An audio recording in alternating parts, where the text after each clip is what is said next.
Estamos hoy nuevamente en Techo de Cristal en Televisión Educativa, donde hoy vamos a platicar con una entrevistada de lujo. Se llama Gladys Acosta Vargas.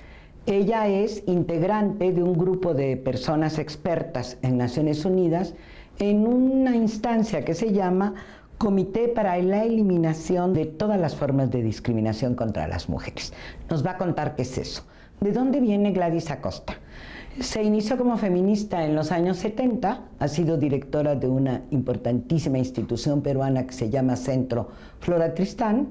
Después incursionó en las cosas internacionales desde algo que le ha preocupado desde muy joven, que es el tema de los derechos, y quiere decir que eso pasa por las instancias de la legalidad y está en manos de los abogados, por supuesto. Estuvo en una iniciativa que se llamó Instituto Latinoamericano de Servicios Legales Alternativos, entonces con sede en Bogotá, pero que tenía influencia en toda la América Latina y trabajaba desde la sociedad civil para eso. Ella ha sido importantísima asesora y coadyuvante de un montón de cosas que ha aprobado las Naciones Unidas en ese terreno, ir construyendo los derechos que no teníamos a pesar de que estaban nombrados para hombres y mujeres en nuestras constituciones. Estuvo prácticamente 10 años en distintas oficinas del Fondo de las Naciones Unidas para la Infancia, conocido como UNICEF, que eran asuntos regionales en Argentina, en Guatemala, por ejemplo, pero luego Gladys Acosta, esta mujer que ha sido feminista desde los años 70, se hizo cargo de la oficina del Fondo de las Naciones Unidas para la Mujer, hoy conocida como ONU Mujeres, para América Latina y el Caribe, durante un tramo muy trascendente, porque fue en la época en que se empezó a hablar abiertamente los gobiernos de la violencia contra las mujeres. Gladys, muchísimas gracias por estar con nosotros. Ahora vamos a platicar con ella.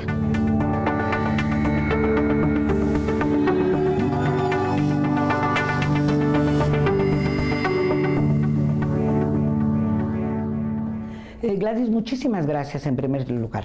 Un gusto, Sara, estar aquí. Oye, y ¿qué es eso de ese comité de donde eres experta? ¿Cuántas expertas hay? Son un grupo, ¿no? Somos 23. Y este es el Comité para la Eliminación de la Discriminación contra la Mujer. Y en verdad este es el comité que revisa los informes que hacen los estados sobre el cumplimiento de la Convención sobre la Eliminación de todas las formas de discriminación contra la mujer, que tiene vigencia desde el año 81, y cada 4 años los estados que han firmado y ratificado la Convención presentan su reporte, por supuesto. México es de los primeros. México tiene además una historia muy linda con este comité y con esta convención, porque la embajadora Aida González en esa época estaba a cargo de muchas iniciativas a favor de las mujeres, entre ellas la elaboración de esta convención. Entonces ella trabaja en la elaboración de la convención y consolida los primeros años del comité. Así que es muy importante. Y es la primera que elabora los informes de los primeros pasos que da México para hacer políticas públicas para las mujeres. Ah, pues evidentemente. Entonces, la verdad que eso ha continuado. Entonces, este comité recibe los informes cada 4 años de los estados, con un diálogo sumamente interesante de las expertas con los delegados del gobierno. Y luego tiene otra instancia que es un protocolo facultativo que permite que los estados puedan enviar casos individuales. En realidad, las ciudadanas de los estados que están protegidas por la convención puedan enviar casos individuales al comité. Y el comité tiene que juzgar en el sentido de si ya ese caso recorrió la vía interna en el país, tiene que juzgar si el Estado lo que debe hacer el Estado para rectificar la pérdida de derechos de esta persona. Que no es una instancia de demanda ni jurídica que va a tomar opiniones para el gobierno, lo que hace es facilitar que se examine en otro lado un caso individual. Estoy pensando en una mujer que hizo una cola, no la atendieron en las instancias de las procuradurías o de las fiscalías para las mujeres y puede acudir ahí al protocolo. No. Acá para acudir al comité un caso tiene que haber ido por todas las instancias judiciales del país. Por eso, terminó de de hacer su trayecto. Ah, sí, a la máxima instancia. O cuando el Estado nunca le hizo caso. Y en ese caso es como si hubiera agotado la vía interna y entonces puede ir al comité. Sí, pero ¿el comité qué hace ahí? ¿El comité es de personas civiles? No le paga Naciones Unidas hasta donde entiendo. Somos personas que trabajamos ad honorem. Somos elegidas por 4 años y vamos a unas reuniones que son 3 veces al año justamente para recibir estos informes de los estados y para elaborar una serie de documentos como por ejemplo las recomendaciones generales para facilitarle a los estados y al público, evidentemente ciudadano, las mujeres del mundo, para facilitarles la comprensión de este instrumento que es la convención. Claro que si ustedes lo leen es muy fácil, ¿no? O sea, habla de los derechos de una manera muy sencilla, todos los derechos. Yo siempre digo, esta convención otorga todos los derechos a todas las mujeres, sin excepción. Y desde 1981, en 1979 se acuerda y en 1981 México la ratifica. Es curioso porque a veces nos preguntan, o la gente se pregunta cuando nos está mirando, bueno, estas señoras están de moda con sus derechos, y cuando uno voltea y piensa que pasaron 30 años, casi. Más. Como más de 30 años, ay claro, ya tiene 40 la primera conferencia mundial de la mujer en el 75. Pero esta tiene 35, da idea. 35, es como increíble porque la gente se sigue preguntando si hablamos de discriminación porque es un poco una moda, porque ahora deben estar en los cursos de la escuela, porque alguien reconoció que existíamos. Fue muy difícil, tardaron mucho los gobiernos para ratificar esto, ¿tú qué recuerdas? Mira, esta es la parte inicial fue muy rápida. Fue la convención que se ratificó más rápido de todas las convenciones de derechos humanos hasta esa época, ¿no? Porque solamente la Asamblea General la aprueba en el 79 y en el 81 ya entra en vigencia. Entonces esto fue muy rápido. Pero luego la siguieron ratificando, pero al mismo tiempo que muchos estados la han ratificado, actualmente 189, es un número bastante alto. La única convención que tiene más ratificaciones es la Convención sobre los Derechos del Niño, que tiene 196. Pero en esta velocidad de ratificación y esta amplitud de países, sin embargo, es la que tiene más reservas. O sea, la ratifican, pero dicen... Pero por aquí no, quizá no tendría que... Esto puede entrar en contradicción con mis leyes sobre matrimonio, esto puede entrar...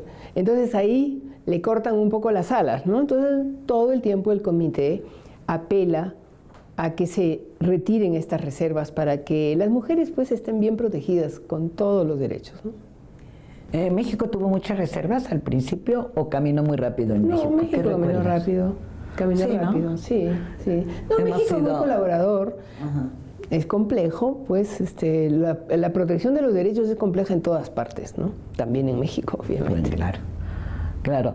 Gladys, ¿y tú qué dirías? ¿Pasó algo trascendente en estos años?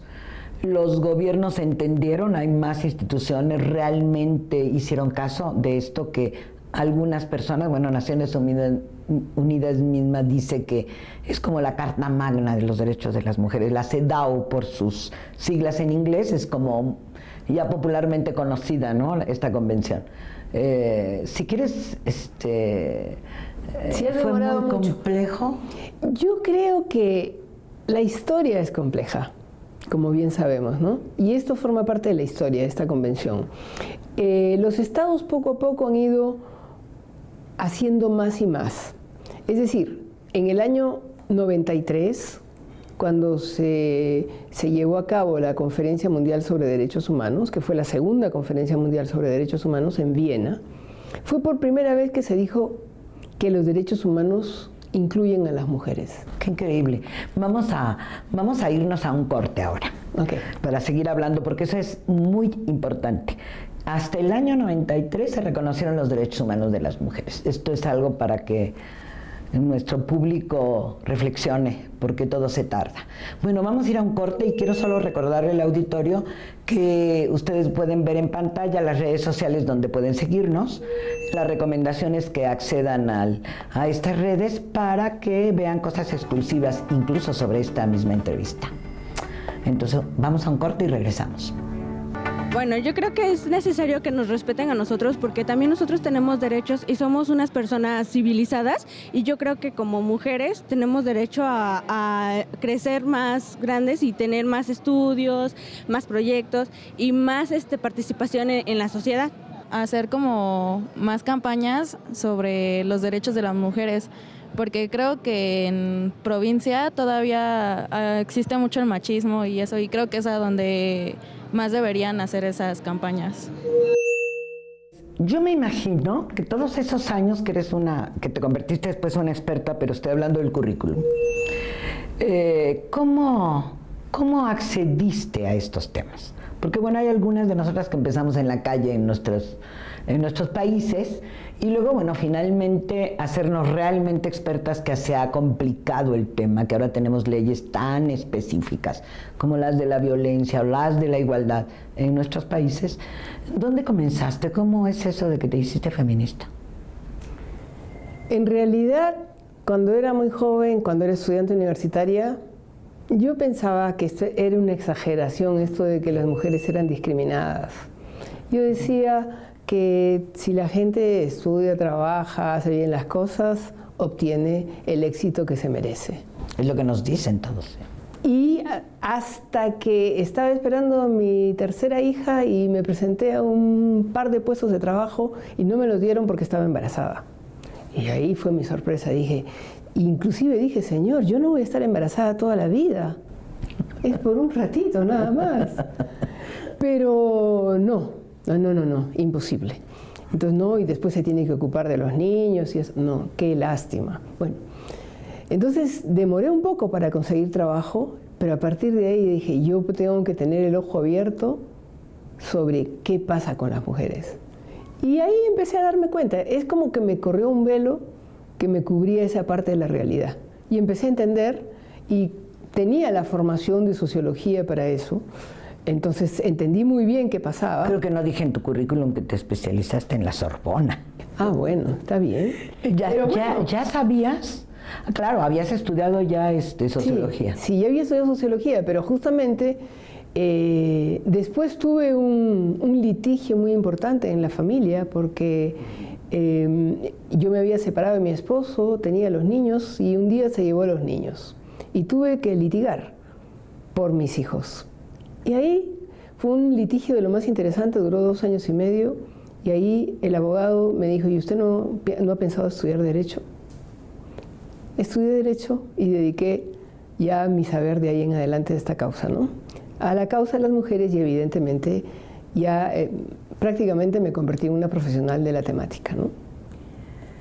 Y en este proceso, en el feminismo profesional, digámosle que así se llama, ¿no?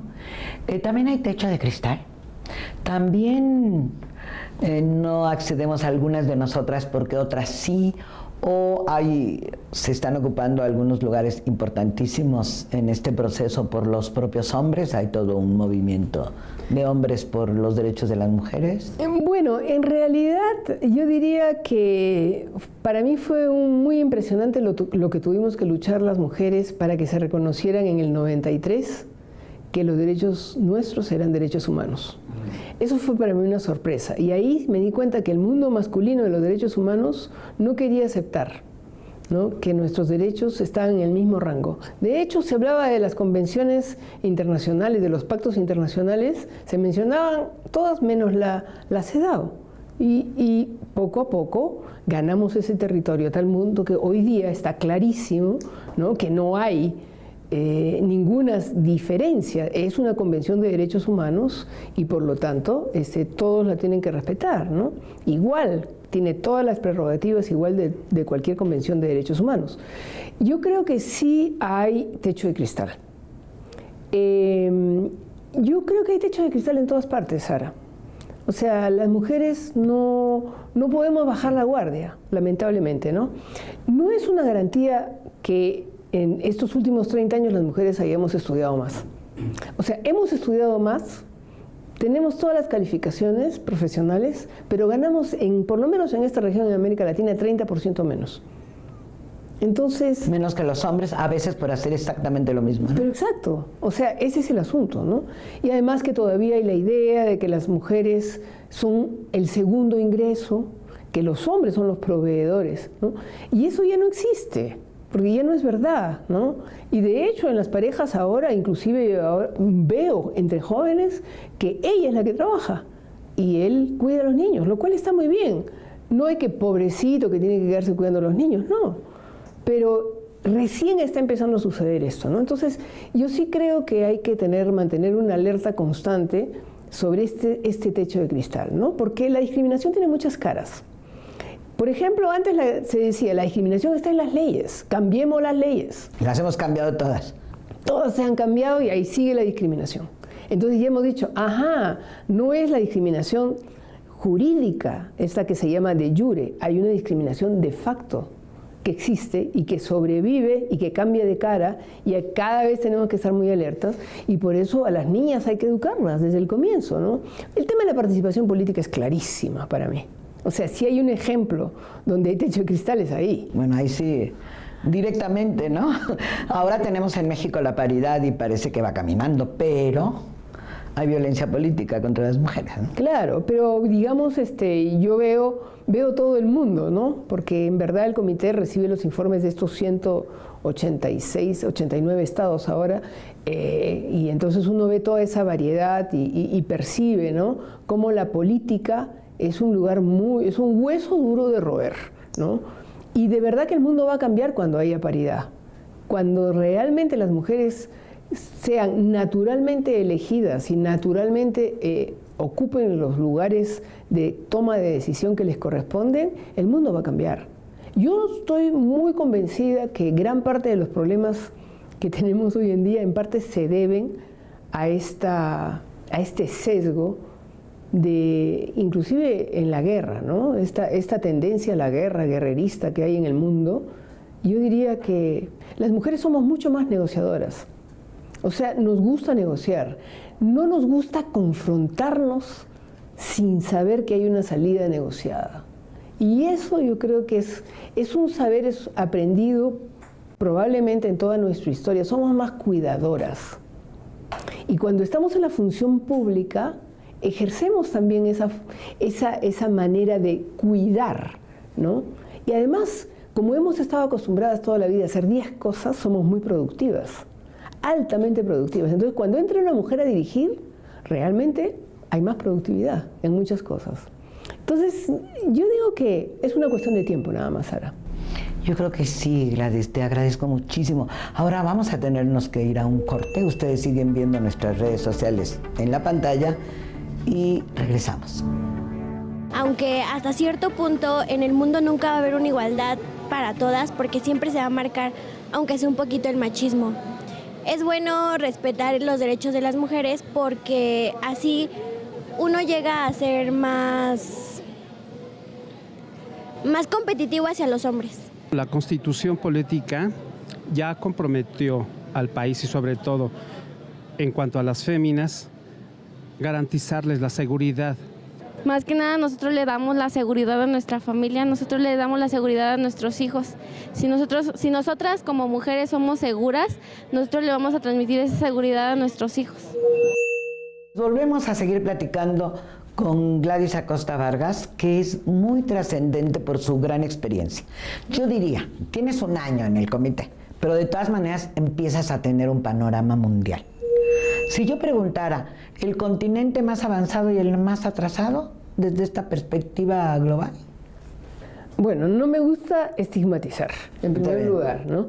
Entonces, yo diría que hay países que tienen mejores leyes, hay países que tienen mejores políticas, pero que el hecho de avanzar o no avanzar depende de muchos factores y eso sí es país por país. Ajá. Lo que sí te podría decir es que, por ejemplo, América Latina es muy formalista, ¿no? La América Latina siempre piensa que si tiene leyes ya resolvió. Y no se cumplen. El problema es que no se cumplen. Sin embargo, hay que tener las leyes, ¿no? Por eso ahora estamos muy enfáticos en el comité en exigir que haya implementación de estas leyes. Saludamos que hayan leyes, evidentemente, pero si no hay implementación, de nada sirve tener buenas leyes. Y eso pasa por el sistema de justicia también, porque la Convención tiene varios aspectos donde se toca la justicia, pero hemos tenido que hacer una recomendación general específica sobre el acceso a la justicia, porque nos hemos dado cuenta que las mujeres pierden muy rápido sus derechos. Los tienen en la ley y luego, en un abrir y cerrar de ojos, ya les están pagando menos, ya no están reconociendo su contrato de trabajo. Por ejemplo, a mí me sorprende hasta ahora cómo podemos convivir con este rezago del trabajo doméstico, que es un rezago de la esclavitud para mí, ¿no? El tema del cuidado, que ahora le llaman así. El tema del cuidado, pero el tema específico del trabajo doméstico. No estoy hablando del trabajo doméstico que hacemos tú y yo, que hacemos nuestra cama en la casa. Estoy hablando del trabajo doméstico en hogares de terceros. Del remunerado. Del remunerado, que tiene un estándar legal muchísimo más bajo que el de cualquier trabajador. Digo, no en todos los países, pero en la mayoría. Entonces, convivimos con unas perlas discriminatorias que son intolerables. Hasta hace poco, el violador se podía casar con la víctima y se suspendía el delito. Todavía lo tenemos en algunas leyes estatales en México. Bueno, ya será hora de cambiarlo. Claro. Bueno, cosas así, ¿no? Que uno dice, pero... Que se reparaba, ¿no? Sí. Y el tema de... Ahí se atraviesa, Gladys, con todas estas leyes, mucho trabajo, tú con tu experiencia en las leyes de protección a los niños y a las niñas. Bueno, el tema del embarazo en adolescentes en las niñas. Estamos en México con una gran preocupación en ese sentido, porque lo hemos descubierto. Hoy se ha podido... especificar dónde, cómo, cuánto, en qué estados, de qué edades, cuántos niños nacen de madres de menos de 15 años. Bueno, en primer lugar que ha habido una tolerancia a esta idea de que las chicas se casan demasiado jóvenes, ¿no? Empezando por ahí, esta idea de que se pueden casar a los 14 años, que viene del pasado, eso ya no debería existir. El matrimonio no debería ser permitido antes de los 18 años. Esa es la verdad, para las mujeres mínimo. Ahora, evidentemente, a mayor educación, mayor protección para las niñas. Esto está clarísimo.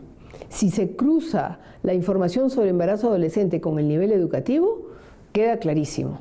O sea, a menor nivel educativo, más embarazo adolescente. Entonces, yo creo que en la medida en que la educación hace su trabajo, va a bajar el embarazo adolescente. Obviamente no es lo único.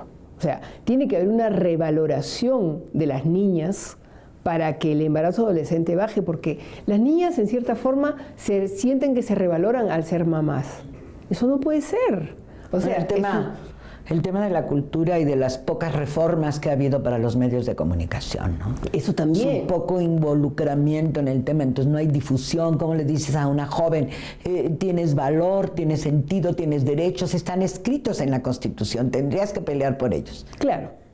Pero no hay difusión tampoco. Pero esa noción de que hay que pelear por los derechos es importante que la gente la tenga. No, los derechos nunca han sido regalo, en primer lugar. Siempre ha habido una lucha atrás. Y cuando uno los tiene que pelear por ellos. Y por eso digo que el Poder Judicial tiene que modificarse, tiene que estar a la altura de las necesidades de las personas. Los niños niños y niñas, deberían poder ir al Poder Judicial solos y que se les escuche. De verdad, las mujeres, por favor, deberían hacerlo y uno cree que sí, pero no. Hay lugares donde las mujeres tienen que pedir permiso al esposo para ir a un juicio. O sea, ¿cómo puede ser eso, no? En siglo XXI. Entonces, justamente nuestra preocupación es eliminar barreras discriminatorias, porque todo eso son barreras discriminatorias. ¿A qué? Discriminatorias para que los seres humanos tenemos que ser autónomos. Las mujeres necesitan autonomía en su vida para tomar decisiones. ¿Decisiones en qué? En todo. En su vida personal. O sea, la libertad física de moverse, ¿no? No debería haber ningún tipo de permiso para viajar a una mujer. El marido no le puede impedir viajar. En algunos países sí. Les impiden viajar, ¿no? Entonces, la libertad de movimiento es muy importante, pero libertad también en el sentido de una autonomía física, de no tener miedo a ser golpeadas. O sea, hay que terminar con esta idea de que todavía los maridos pueden golpear, ¿no? Y que el entorno lo justifica. Seguro algo hiciste. Exacto, eso hay que eliminarlo. Pero no solamente en los maridos, en la policía. Yo recuerdo alguna policía que decía, ay señora, pero algo habrá hecho usted, vaya y prepárele una rica comidita al marido y verá que todo se arregla. No, una policía no puede decir eso. O sea, acá hay que hacer muchos cambios todavía para que se haga realidad esta convención. Y creo que nos tenemos que dar cuenta que más mujeres en la política ayuda. Más capacitación a los funcionarios sobre los derechos de las mujeres ayuda. Más paridad en el Poder Judicial ayuda. Hombres y mujeres tienen que ser capacitados en el Poder Judicial para que sepan que, por ejemplo, una norma como la Convención sobre la eliminación de todas las formas de discriminación contra la mujer está vigente en el país. Toda América Latina ha ratificado esta convención. En todos los países tiene rango superior a la Constitución. Eso las mujeres lo tienen que saber. Tienen que exigir que esto se aplique y que, por lo tanto, se respete en el trabajo, en la salud, en la educación. Las mujeres rurales tienen derecho al crédito. Por favor, ¿por qué tienen que tener un aval del marido? No, las mujeres deben ir a un banco. Ellas son trabajadoras. Muchas veces no ganan salario. Muchas mujeres que trabajan en el campo no ganan salario porque están trabajando en la tierra del marido. No tienen el derecho ellas a la tierra. Y en otros espacios, Gladys, desgraciadamente la televisión se va corriendo. Hemos platicado casi media hora, hemos empezado a tocar estos temas apenas por el borde. Yo te agradezco muchísimo, Gladys, porque eres muy didáctica. Yo estoy segura que hoy les encantó esta plática con Gladys Acosta, pero antes de irme quiero agregar algo más. No solo que pueden ver las redes, nos pueden ver y pueden ahondar en nuestras redes sociales que aparecen en la pantalla, sino decirles que en México hemos empezado a pelear por la paridad y que este año hemos tenido algunos ejemplos de ello. Por eso es tan importante que nos hayas dado esta entrevista, Gladys. Así Gracias, Sara. Te agradezco muchísimo. A ti. Bueno, encantados nosotros aquí en Televisión Educativa porque realmente ha sido maravilloso hablar contigo. Así que, auditorio, nos vemos en la próxima.